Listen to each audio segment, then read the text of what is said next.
Well, we got this email a couple of weeks ago.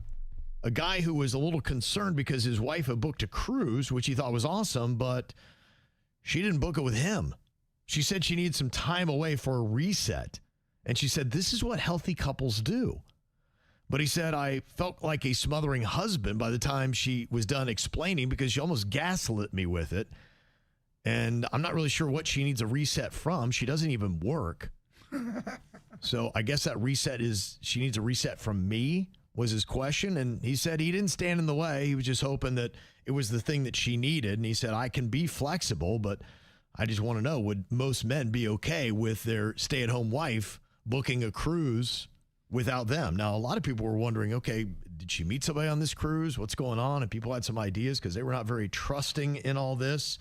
And I guess some people had some pretty good insight because we got a little bit of an update here on what's going on. And he said, yeah, my wife got back from her week-long solo cruise, and I was hoping, at least, maybe even expecting, a rejuvenated wife, somebody that would be very happy to see me. But instead, my wife came home and went right to bed after the cruise. When I followed her into the bedroom, she asked why I always had to be smothering her. So I left her alone until the next day. And that's when I was served with divorce papers. He said, I really don't understand this and the timing of it, and maybe I shouldn't be surprised after your conversation, but we just finished building an $8 million home. It's so new we haven't even moved in yet. I must be that terrible to be with.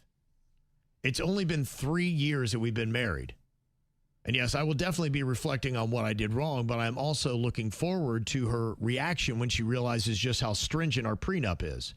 Not sure she really checked it. She's never had a job, so I hope she found her next husband on that cruise. And maybe that was the whole objective.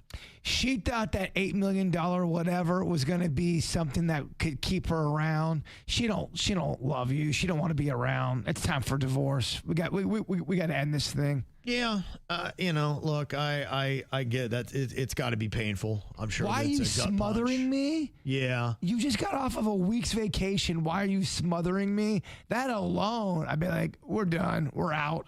Yeah.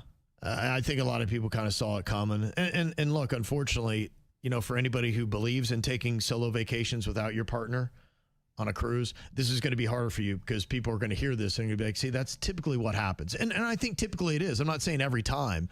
No, but it's not typical if you want to take a week-long cruise without your spouse. Dude, every couple out there is different. Some couples would hate the idea of their spouse going away. There's other couples that really do have a trust, and one person doesn't like to travel, and the other person, like Virginia and Panda. Panda's not a big traveler. He doesn't love to travel. Right. Virginia loves to travel. Mm-hmm. They make it work because they both realize that's not the lane they like to go down. But he has the choice to go. I've never heard a situation where she said, I'm taking off and I'm leaving you. She's in Cleveland now. I don't believe he went, but it's always been an option. And look, he'll go to Buffalo. I know that happened a couple of weeks ago. And she's like, I just didn't feel like going. They're fine. And that's a good understanding in the relationship. Well, this is a couple that's not good. This is a different type of couple. To me, this is doom and gloom. This is over in my eyes. Oh, it is. Well, I mean, she's filed for divorce. So, yeah, that's pretty much about as final as you can make things. But some couples trust each other or they can go on vacations by themselves because for whatever reason. I would just guess that looking at the circumstances of this, a solo cruise for 1 week is suspicious. And then the fact, too, that I really don't believe that she traveled alone. I would guess that there was a guy that she was with on that cruise. And for her, she needed a week to solidify that relationship to make sure it was safe to jump off of this guy who's obviously got a good bit of money if they just built an $8 million house. And she probably was locking up her financial security knowing that she's going to need to get money off some other dude. And I think that's probably what happened. And you are so much better off, man, to not have a woman like that is only with you for your money. Now you're free to go out and find a better partner, somebody that would actually appreciate that. Or stay single. Yeah. Chill for a minute. Yeah. So many people jump right back into a relationship after they break up. I don't know if that's always the best move. Take a little time. Sure. Get your feet back. Mm-hmm. Get your footing. Yeah. People would like more information to find out how you land on your feet and see what happens. It will be interesting to see how she takes did she really not understand the prenup, and is she thinking that she's going to be walking away with a good bit of money? I am kind of curious to find out what's going on with that. We do have another email here, hopefully a relationship we can maybe save in this makeup or breakup. It says, a few months ago, I encouraged my husband to start going to therapy because I honestly thought it would help him work through some of his issues. He agreed, found a therapist, and has been going every week for the last 3 months. But the problem is I barely recognize the man anymore. And I don't mean that as a compliment. He used to be spontaneous, goofy, and always up for having a few drinks or sharing a joint with me on the weekends. Now he tells me no all the time because he has set some healthy boundaries in his life. He has now completely quit drinking, refuses to smoke weed because he says it clouds his progress. He goes to bed early, wakes up before sunrise to exercise, and even keeps telling me that not every problem needs an immediate reaction. It's almost like he's become this overly responsible self-help robot. How dare him? I know this sounds terrible, but I honestly miss my flawed, slightly chaotic, fun husband. Even our arguments are different now. Instead of fighting back, he calmly tells me he doesn't want to engage in unhealthy communication. I even caught myself wondering if his therapist is turning him against me. I never thought I'd say this, but his whole "I'm trying to get healthy" vibe is becoming a huge turnoff for me. I was the one who suggested therapy, and now I regret it. Am I being selfish, or is it possible therapy has changed him into someone I simply don't enjoy being married to anymore? Okay, let me get this straight. She tells him he needs therapy because she wants him to change. Mm-hmm. He goes to therapy. Yeah. He changes. Yeah. He starts getting healthy, quits drinking, quits smoking weed, exercises. Yes. And now that's not good enough. Now she's mad because, oh my gosh. Again, I'm out. This is too much, dog. This is tug and war with my emotions. You want me to change? I change, then I change, and it's not good enough. You're not having. No, I'm out. Yeah. I'm out. This is too much.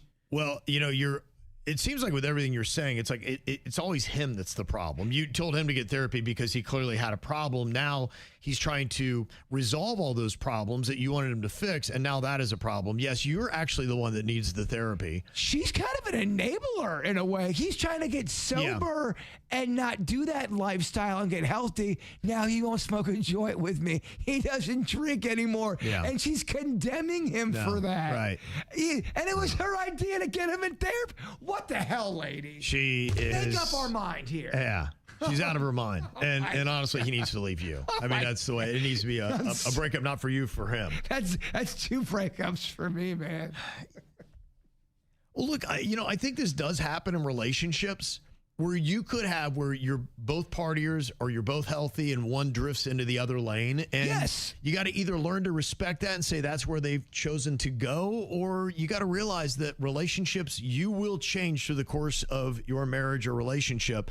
And if you're not kind of going together and changing in that direction, then it becomes devastating. My wife and I have gone on either side of this realm. We're ultra healthy or we're going to the bars a good bit, and we drift back and forth on this line, but we always try to stay in lockstep. I can't tell you how many times I've seen this happen in relationships where the one person stays the partier and the other person just wants to, they've grown out of it. They don't want to go out to bars. They don't want to get hammered. Right. They don't want to do all that.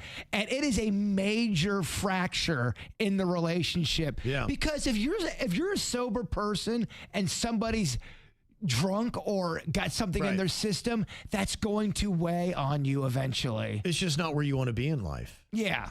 And that's tough. And if that is more important than your marriage, then you need to check yourself. And look, hopefully he's cool enough that if you want to have a drink or you want to smoke that joint on the weekends, you can, but it shouldn't result in you having to have him do it with you for you to find happiness. Well, you're making him feel guilty for not going down to the path you're going. You want him to change, he changes. That's not good enough. Yeah. Now, when he does change, that's still not good enough. You're mad. That would drive me mad. Yeah. That would drive me to drink and smoke and then leave her. Yeah. No, your relationship's probably over. You need to get into therapy. You need to come to grips of it, and you need to be encouraging of all the positive changes that your husband's now making in his life. You're not fun anymore. Yeah. Oh my gosh. She's still crazy.